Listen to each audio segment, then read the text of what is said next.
Hello dear students. Today we will continue our topic end of bipolarity. इससे पहले हमने गार्बेचो की रिफॉर्म पॉलिसीज़ के बारे में, बोरिस येल्त्सिन के बारे में और यूएसएसआर का डिसइंटीग्रेशन किस प्रकार से हुआ उसके बारे में जाना था।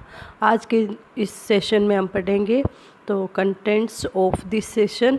Main points we will cover in this session are reasons for USSR disintegration, consequences of disintegration, shock therapy, consequences of shock therapy. Reasons of USSR disintegration. USSR के डिसइंटीग्रेशन के कारण क्या थे? तो there are several reasons which led to collapse of Soviet union.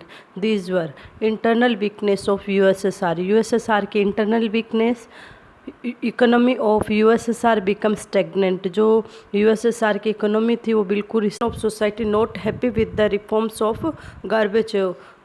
लोग Gorbachev की जो policy, reform policies थी उससे पूरी तरह से खुश नहीं थे. Rise of nationalism and desire for sovereignty. Nationalism और सोवर्निटी की भावना लोगों में पैदा हो गई थी. ये कारण थे. इनकी डिटेल स्टडी हम आगे की उसमें पढ़ेंगे. सबसे पहले internal weakness of USSR. Internal weakness of Soviet political and economic institution failed to meet the aspirations of the people.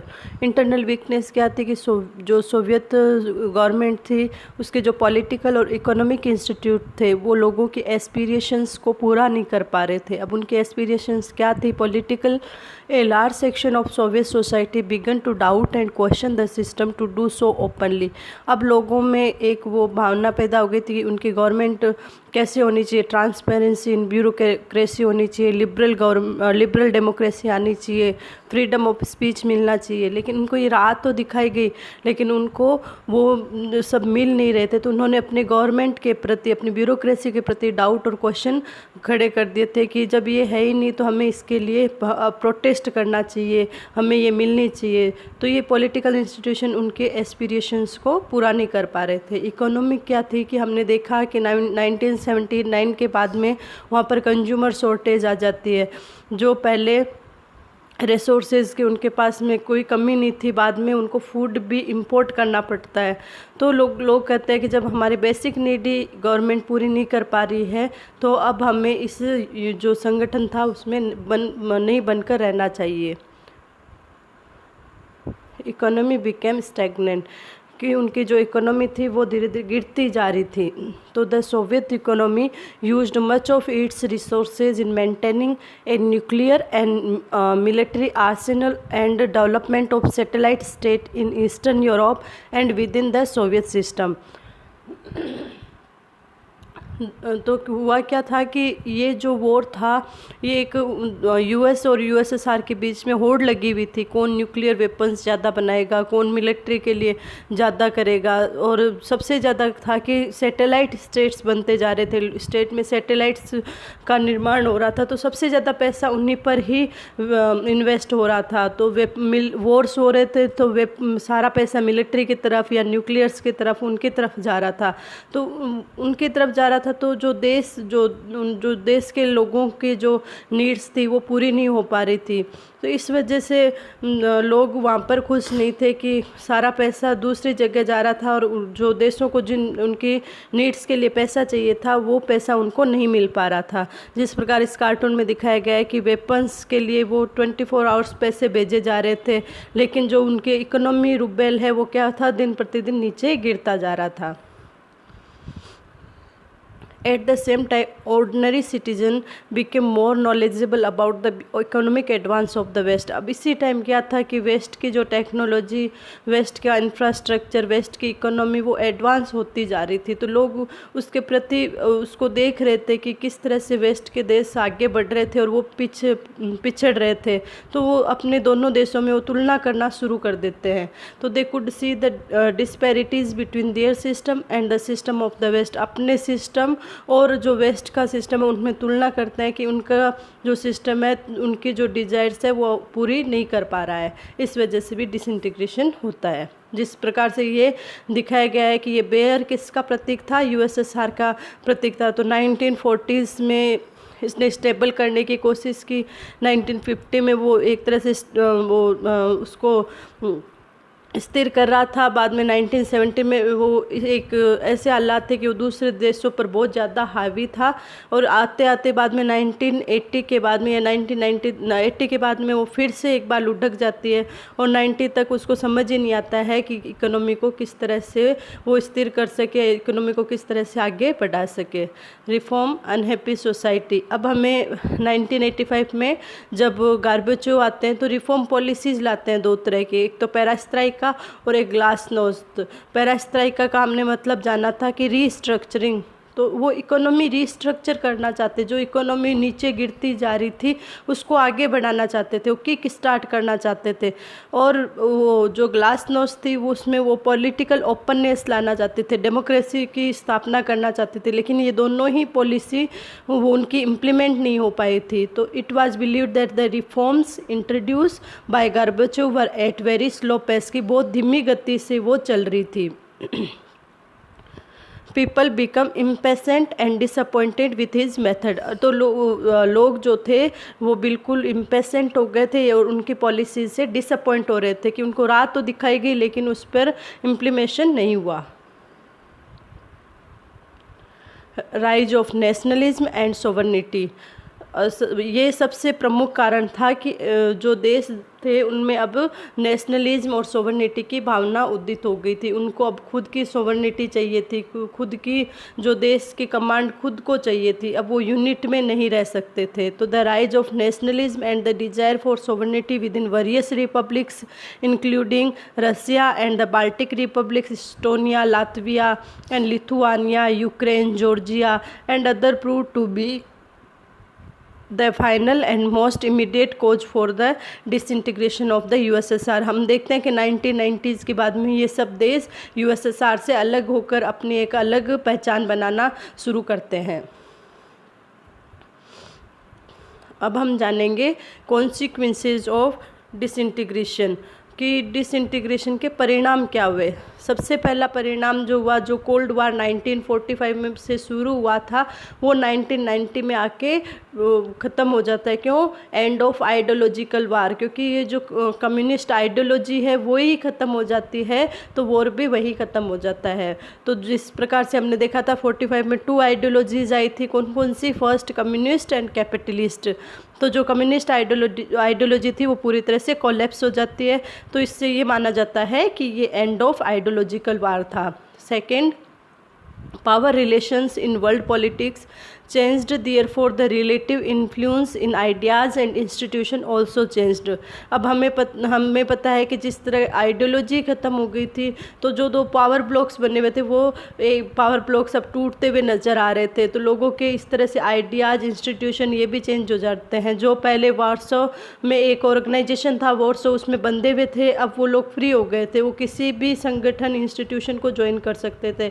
इधर वो यूरोपियन यूनियन में जा सकते थे, नाटो को ज्वाइन कर सकते थे, तो उनके अब फ्री विचार हो गए थे कि वो किसी को भी ज्वाइन कर। ये इस कार्टून में दिखाया गया है कि ये जो बेयर मैंने पहले भी बताया यूएसएसआर का प्रतीक है, ये बाद में क्या हो रहा है कि लोग अपने अपने आइडियाज़ को, अपने अपने सिंबल्स को लेकर इधर उधर जा रहे हैं और ये अकेला सबको देखे जा रहा है। तो US become the sole superpower. US अब एक अकेला ही यूनिपोलर बनकर उभर रहा है, एक अकेली सुपर पावर बच जाती है क्योंकि यूएसएसआर का डिसइंटीग्रेशन हो जाता है। Emergence of many new countries, they had their own independent aspiration and choices. मैंने पहले भी बता दिया कि नई कंट्रीज उभर कर आ रही है, उनकी खुद की सोच होती है, इंडिपेंडेंट उनकी डिजायर्स एंड चॉइस होती है। अब हम जानते हैं शॉक थेरेपी की बारे में। शॉक थेरेपी क्या थी, आपको पहले से ही बता दूं कि शॉक थेरेपी कब दी जाती है, जब मनुष्य जीवन और मौत की लड़ाई में बीच में जूझ रहा हो या फिर एकदम से कोमा में चला गया हो, तो उसको शॉक थेरेपी देकर उसको पुनर्जीवित किया जाता है एक तरह से। तो ये वही पेनफुल प्रोसेस इकोनॉमी मॉडल में दी गई थी। किसने दी थी? वर्ल्ड बैंक और आईएमएफ ने। आईएमएफ क्या था? International Monetary fund. इन्होंने सोवियत की इकोनॉमी को फिर से पुनः रिस्ट्रक्चर करने के लिए ये थेरेपी दी थी। तो the model of transition in Russia, Central Asia and East Europe was a painful process of transition from an authoritarian socialist system to democratic capitalist system. Socialist system से डेमोक्रेटिक कैपिटलिस्ट सिस्टम में बदलने की जो प्रक्रिया थी वो क्या कहलाई थी? Shock therapy. तो the model was influenced by the World Bank and the IMF came to be known as shock therapy. ये जो शॉक थेरेपी थी ये किसने इन्फ्लुएंस्ड कराई थी? वर्ल्ड बैंक और आईएमएफ। आईएमएफ का फुल फॉर्म मैंने पहले बताया, International Monetary Fund. This process of transition was due to the collapse of communism. ये प्रोसेस क्यों हुई? क्योंकि कम्युनिज्म पूरी तरह से कोलेप्स हो गया था। There was a need to make a total shift to a capitalist economy, which meant rooting out completely any structures evolved during the Soviet period.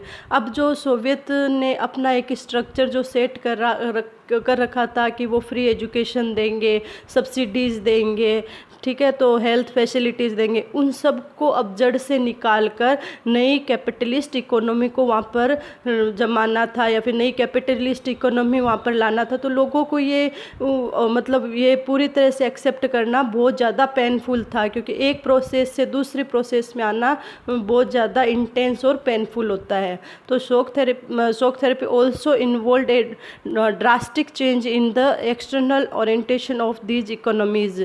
अब ये ड्रास्टिक चेंज क्या था कि आमूलचूल परिवर्तन था कि पूरी तरह से उसको चेंज कर दिया गया। एक जो सिस्टम था उसको उखाड़ कर दूसरे सिस्टम को लाना, पूरी तरह से उसको मतलब जीरो से फिर से उसको शुरुआत करनी थी।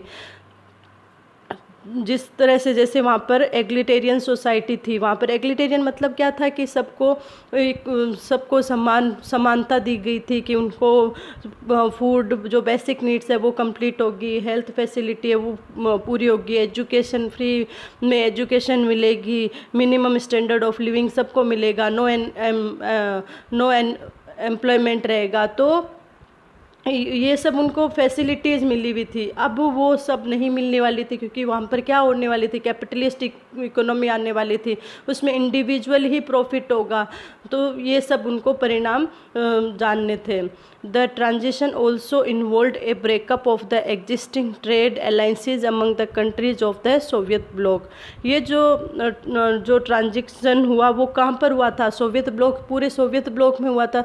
तो अब ये जो उसके परिणाम थे लोगों को इंडिविजुअल उनको सहन करने थे, क्योंकि सब लोगों को पहले फ्री में जो सब्सिडीज़, फ्री में जो हेल्थ केयर फैसिलिटीज़ मिलने वाले थे, अब वो कुछ भी नहीं मिलेगा। अब सबको एक अलग से शुरुआत करनी थी। तो उनको जो भी करना था वो खुद से करना था। अब ये इसमें क्या होता था कि पहले फ्री ट्रांसपोर्टेशन होता था या फिर बिना टैक्स के फ्री जो उनको सामान मिल जाता था, कंज्यूमर गुड्स उनको वहीं अवेलेबल हो जाता था। लेकिन अब क्या, जिससे कोई भी चीज़ में ऑयल वगैरह कुछ भी मंगवाना होगा तो उनको टैक्स चुकाना पड़ेगा, भारी टैक्स चुकाना पड़ेगा। तो ये सब उनको आगे ये प्रोसेस में देखना था। It brought ruin consequences of shock therapy. अब हम देखते हैं कि शॉक थेरेपी के परिणाम क्या क्या है। हमने देख लिया कि क्या क्या किस कारण से शॉक थेरेपी हुए, तो अब देखते हैं परिणाम क्या क्या हुए। तो it brought ruin to the economies and disaster upon the people of the entire region. हमने पहले भी बताया था कि एक इकोनॉमी को जड़ से निकाल कर दूसरी इकोनॉमी को सेट करना, मतलब जो पीपल एक उस स्ट्रक्चर को पहले कितने सालों से समझ रहे थे कि उनको सब कुछ फ्री में मिल रहा है, सब्सिडीज़ मिल मिल रही है, उनकी गवर्नमेंट उनके लिए बहुत ज़्यादा करे, अब उनको अपने इंडिविजुअल तरीके से हर चीज़ को फिर से गेन करना था, तो ये बहुत ज़्यादा पेनफुल था।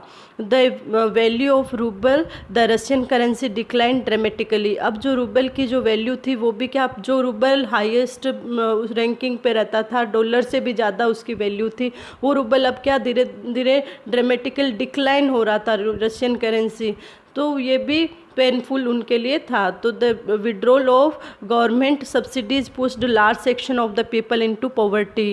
ये हमने पहले भी बात की कि अब जो गवर्नमेंट है उसने सब्सिडीज़ देना, जो भी फैसिलिटीज़ देना वो बंद कर दी थी, तो इसका परिणाम क्या हुआ, बहुत से लोग पॉवर्टी में आ गए थे। The construction of democratic institution was not given the same attention and priority as the demands of economic transformation.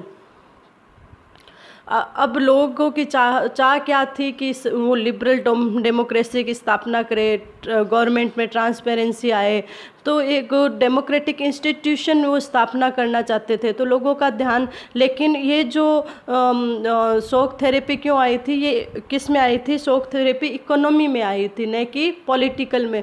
तो वो इकोनॉमी को संभालते संभालते जो उनका सपना था कि हम डेमोक्रेटिक इंस्टीट्यूशंस की स्थापना करेंगे, कि हमारे भी इलेक्शन कैसे होंगे, हमारी गवर्नमेंट कैसे चलेगी, उस पर उन्होंने ध्यान देना बंद कर दिया था, या वो ध्यान नहीं दे पा रहे थे उस चीज़ पर। तो most of these economies specially Russia started reviving in 2010 years after their independence. ये है कि बहुत सारी कंट्रीज़ को रिवाइव करते करते बहुत टाइम लग रहा था, चाहे वो रसिया ही हो, उसको जैसे वो 1991 में यूएसएसआर से अलग हो गया था, लेकिन उसको फिर भी 10 साल लग गए, 2000 में आते आते वो अपने आप को रिवाइवल कर पाया था। क्यों? क्योंकि उसके पास तो फिर नेचुरल रिसोर्सेज थे, like oil, natural gas and minerals. तो the reason for the revival for most of their economies was the export of natural resources like oil, natural gas and minerals. Thank you so much. कोई भी query doubt हो तो आप नीचे comment box में जाकर comment कर सकते हैं।